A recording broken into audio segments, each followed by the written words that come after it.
Good morning दोस्तों, स्वागत है मेरी ड्रीम शाला इकोनॉमिक्स क्लास में। इसमें आज हम पढ़ेंगे भारतीय आर्थिक विचारों की विशेषताएं। तो भारतीय आर्थिक विचारों की प्रमुख विशेषताएं निम्नलिखित हैं। पहला है अर्थ को महत्व नहीं। भारत में अर्थ को साधन न मानकर एक साधन माना गया था।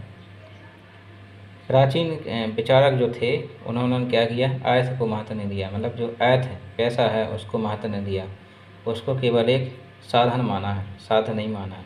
साध्य व्यक्ति को माना है और साधन पैसे को माना है। उन्होंने कहा कि जो साध्य है यानी जो अर्थ है वो व्यक्ति के उपयोग के लिए है।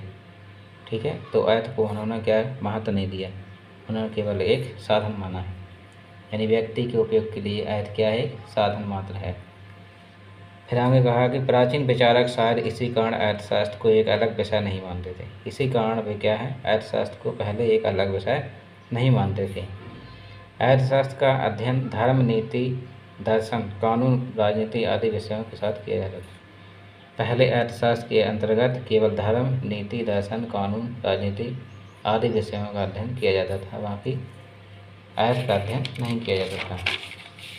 दूसरी विशेषता है भोग को महत्व नहीं।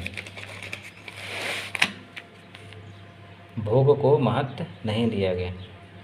प्राचीन विचारकों की दृष्टि में व्यक्ति का सदैव आदर्श त्याग होना चाहिए, न कि भोग। भोग जीवन का लक्ष्य नहीं बतलाया गया। आवश्यकताओं की वृद्धि को सभी ने बुरा माना है।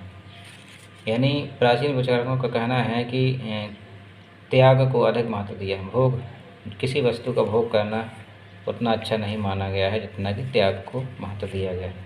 उन्होंने कहा कि वस्तुओं का ज़्यादा से ज़्यादा त्याग करो, उसका भोग रूप में उपयोग करना ठीक नहीं। अगली विशेषता है आदर्शात्मक अर्थशास्त्र। प्राचीन भारतीय विचारक चिंतन वैज्ञानिक न होकर नैतिक एवं व्यवहारिक अर्थात आदर्शात्मक अर्थशास्त्र है।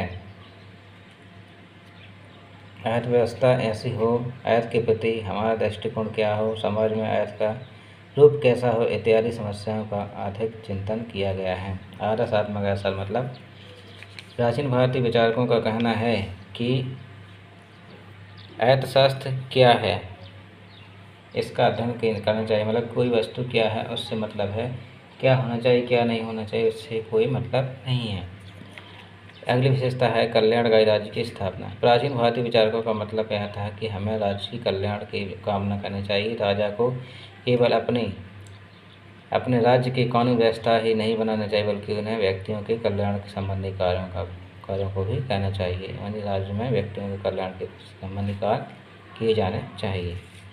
अगली विशेषता है शोषण का विरोध।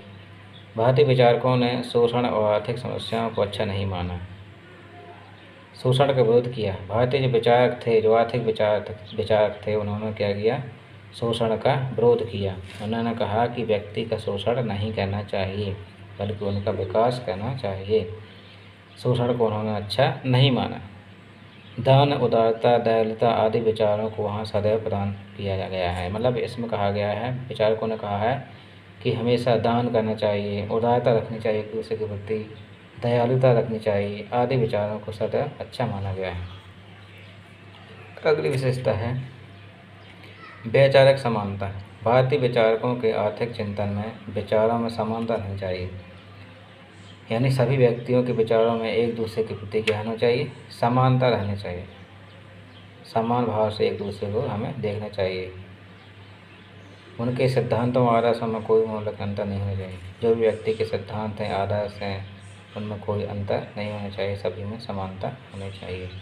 यहाँ भौतिकवाद की अपेक्षा अध्यात्मवाद विचार को सदैव महत्व दिया जाना चाहिए। धन्यवाद दोस्तों। भारतीय आर्थिक विचारों का शोध हम अगले अध्याय में पढ़ेंगे। तो मेरे चैनल को लाइक, सब्सक्राइब एवं कमेंट जरूर करें एंड शेयर करें। धन्यवाद।